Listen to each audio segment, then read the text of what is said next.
nos conta que Jesus tira o dia para ensinar através de parábolas.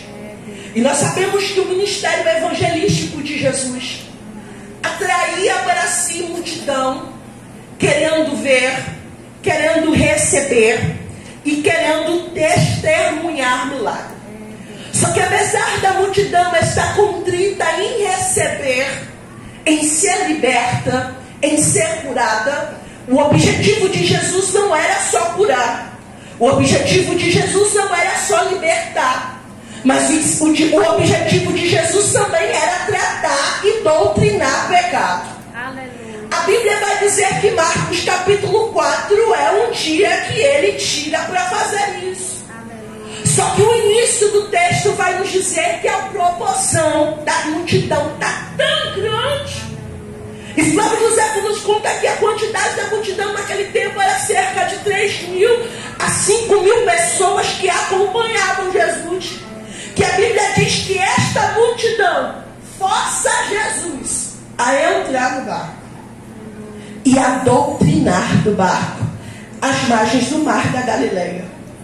Interessante é que os evangelhos sinóticos também têm o objetivo de apresentar Jesus na figura homem que ele era, na limitação ser humano que lhe pertencia. Diferentemente do apóstolo do livro de João, que tem o objetivo de apresentar Jesus como divindade, como Deus, Mateus, Marcos e Lucas faz questão de representar Jesus como homem. E aí a Bíblia vai dizer que num dia de doutrina, que num dia de ensino, que num dia de direcionamento, que num dia que ele está ensinando por parábolas, ao final da tarde, no final do dia, versículo 35 nos conta que Deus, Jesus, dá um direcionamento. Qual é o direcionamento, Glena? Passemos para o outro lado. Passemos para a outra margem.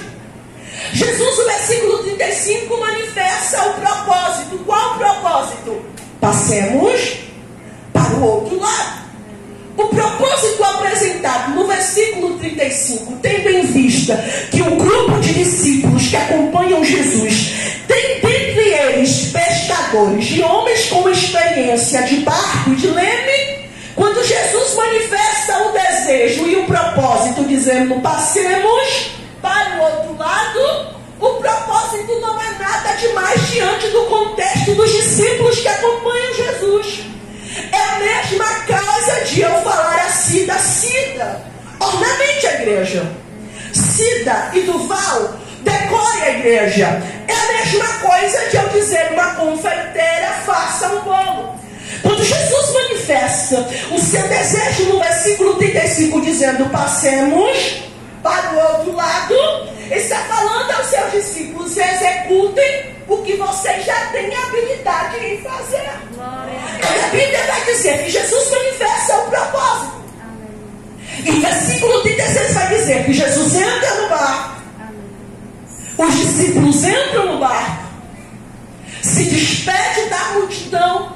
Só que o fato interessante, que só é representado em Marcos, vai dizer que quando o barco começa a deslanchar pelo mar da Galileia, ou lago de Tiberíades, ou mar de Genezaré, como você queira chamar, a Bíblia vai dizer que outros barcos começam a seguir. E é interessante que o ministério evangelístico de Jesus naqueles dias faziam com que pessoas de diferentes lugares se locomovessem em busca de estar perto do Mestre. Glória a Deus. Eles fretavam embarcações, montavam caravanas, glória, com o intuito de estar perto de Jesus. Porque sabe qual é o problema? Eu quero receber milagre, eu quero receber providência. Só que na mesma proporção que eu quero receber, eu quero terceirizar o serviço.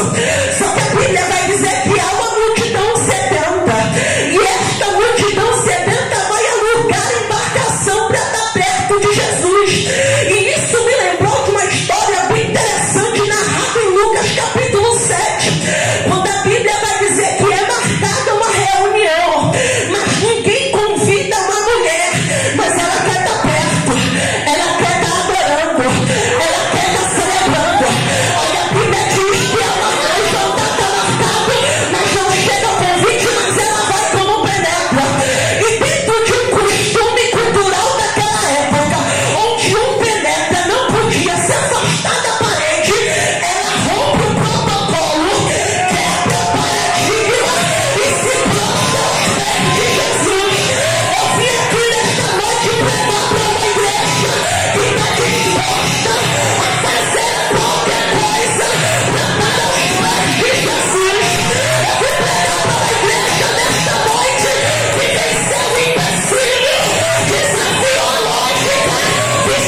fazer outros barcos. Glória a Deus. Seguir. Não entendi nada, Glenda. A presença de Jesus na tua vida tem feito muita gente que finge que não te vê seguir. O jeito que você passa naquela rua tem feito alguém olhar para o contexto da tua vida e dizer: eu preciso conhecer esse Jesus.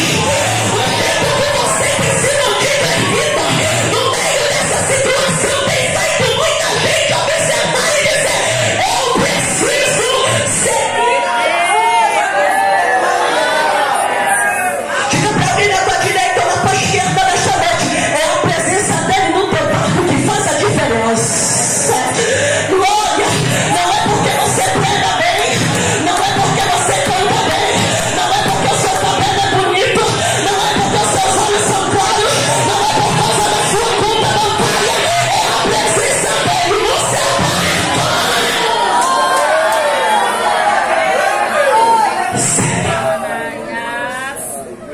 E diante de um propósito que parece ser simples, Deus fiel.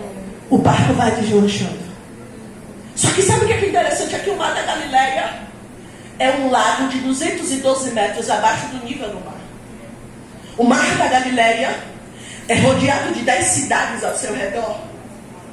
O Mar da Galileia, além das 10 cidades, tem montes. E o fato dele ser abaixo do nível do mar e ser rodeado por montanhas faz com que fosse como que houvesse tempestades. É Deus. Só que a Bíblia vai dizer que o propósito está sendo executado. Qual é o propósito? Passemos para o outro. O propósito está fluindo. Está todo mundo no direcionamento que Deus deu. É Deus. Está todo mundo cumprindo a ordem do Senhor. Aleluia. Só que a Bíblia diz que no meio do caminho É Deus. começa. É Deus. É bem assim, meu Deus.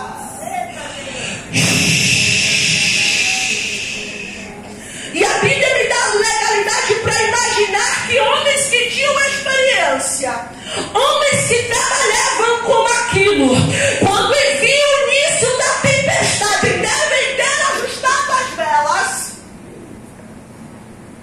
devem ter direcionado o leme e ter dito: agora resolve. Só que a Bíblia diz que depois dos ventos, as águas começam a se agitar.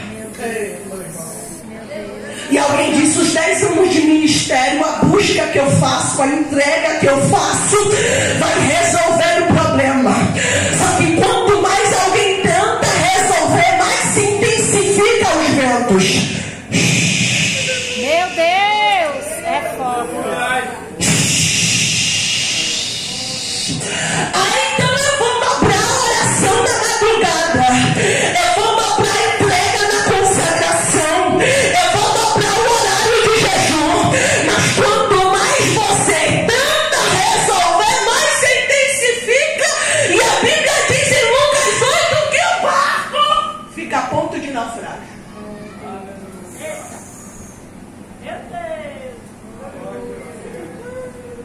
E quem tinha habilidade, quem tinha experiência, quem tinha o manejo do leme, quem tinha habilidade em tempestade, porque Jesus estabelece o seu ministério e a base do seu ministério em Cafarnaum.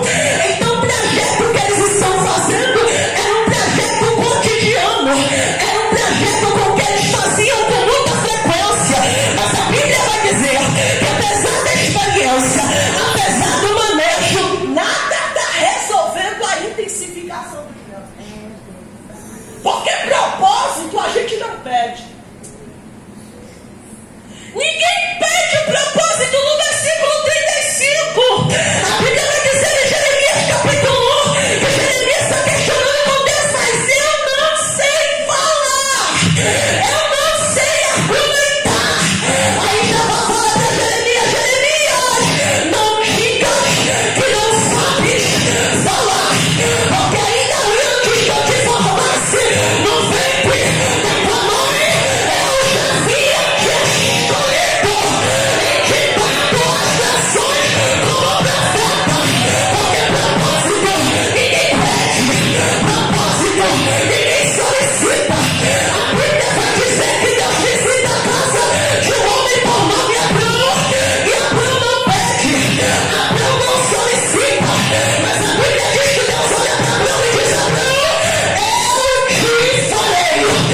Ninguém acorda um dia e diz, só vou ganhar com os céus para pregar. Você foge, mas ele diz, Josué, eu quero você.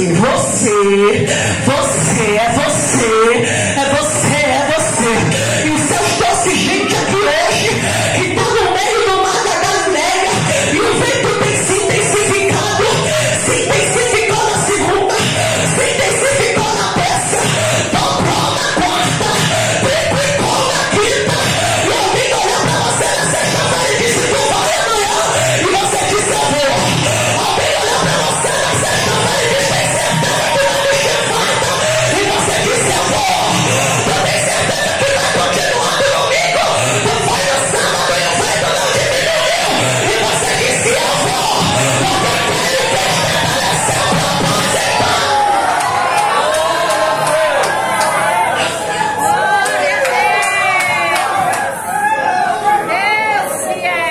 Só que no propósito, até chegar do outro lado da margem, tem um negocinho chamado processo.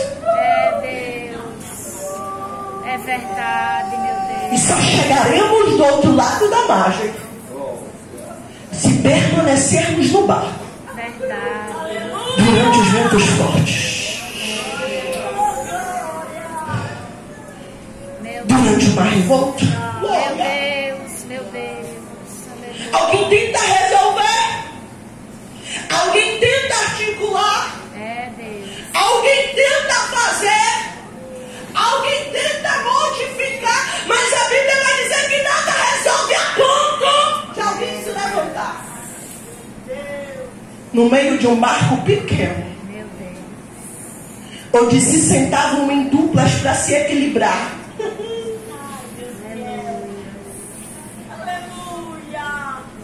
Porque Jesus entra no barco e Lucas diz que logo ele adormece. Mas adormecer não é o problema. Mas continuar dormindo enquanto o barco está sendo inundado, enquanto o vento está soprando, é que desperta a nossa curiosidade. Como é que alguém consegue continuar dormindo? E talvez você entrou aqui nessa noite dizendo, Glenn, eu não pedi, eu não solicitei, foi ele que se apresentou para mim, e eu entrei no barco, porque achei que a presença dele no meu barco me isentaria das tempestades. Só que no meio do trajeto o vento soprou, no meio do trajeto o mar se agitou, e eu estou clamando segunda e ele não fala, eu estou clamando terça e ele não fala, eu estou clamando na quarta e ele não fala, eu estou clamando na quinta e ele não fala, eu estou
importas que pereçamos? Em outras palavras, os discípulos estavam dizendo: eu não pedi para estar aqui, eu não pedi para vir aqui. E sabe o que é interessante dessa passagem? Que no versículo 34 a Bíblia vai dizer que Jesus pregava por parábola a multidão, mas aos seus discípulos ele falava de maneira clara. Só que agora vamos ver 12 homens que almoçavam com Jesus, dormiam no mesmo lugar que Jesus, andavam com Jesus, mas diante de uma tempestade, está gritando com o mestre com palavra de afronta: não te importa que pereçamos, tu não te importas que o barco naufrague, tu não te importas que o barco venha a pique, tu não te importas que a porta tranque, tu não te importas que eu pereça. Olha, a Bíblia vai dizer que depois da palavra de afronta é deferida, versículo 38 diz que ele se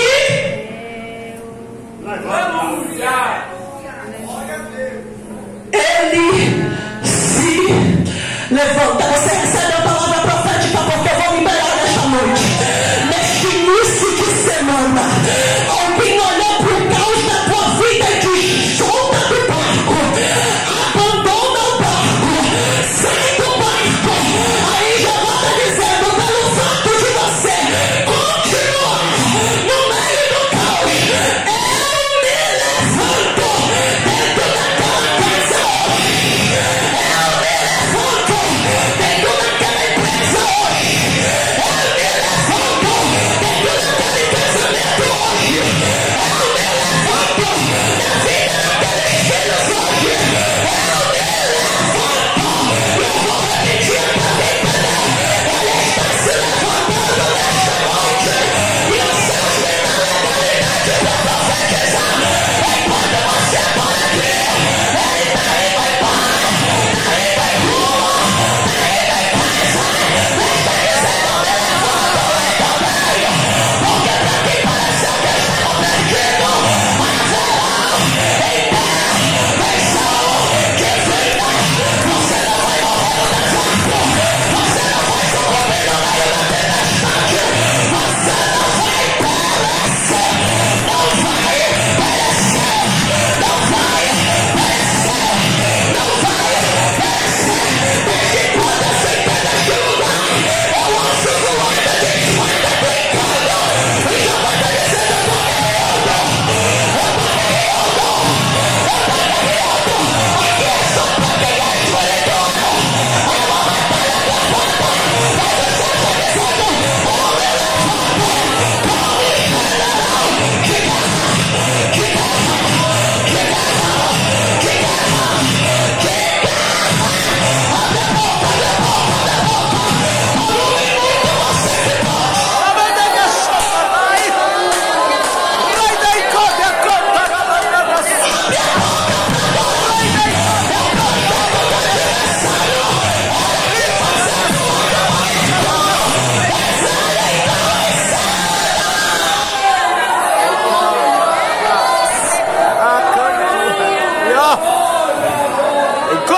They come to their class. Rai dei cobia daga sweet. Yanda la banda da shanda. O que você está falando comigo aqui?